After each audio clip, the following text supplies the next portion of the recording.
it's still all that moisture that's in the atmosphere. It's tropical in nature. It is going to be lifted to the north. You'll notice the intensity of all of this right in here as it's moving through Louisiana.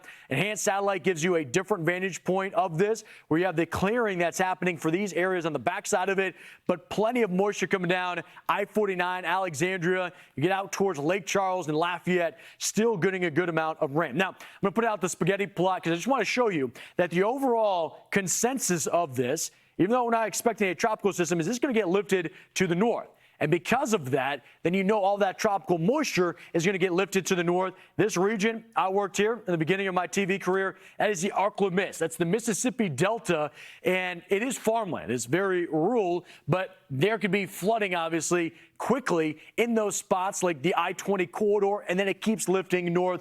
Kiana and I will have more on that in just a moment. What's feeding this, though? Didn't spend much time over water. But if it did, look at this area in that orange to red where you're looking where it's trending warmer than average. And that's a big component because when we talk about the tropical-like nature of this, where the rain rates can be excessive, this is what feeds into that.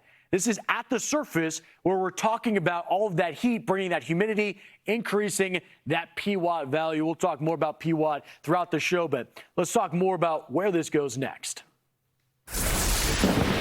Over the weekend, a lot of people obviously got outdoor plans, and they don't want to see this. This was in Kansas overnight, where 5 to 8 inches of rain led to this, and now we're worried, Kiana, that our Invest is going to be moving the remnants of it over this exact same spot. Adding insult to injury, very much so. A lot of the moisture that we're watching from Invest 93L will eventually find its way north, and it's moving into an area like the Central Plains, Northern Plains by the time we get into the weekend.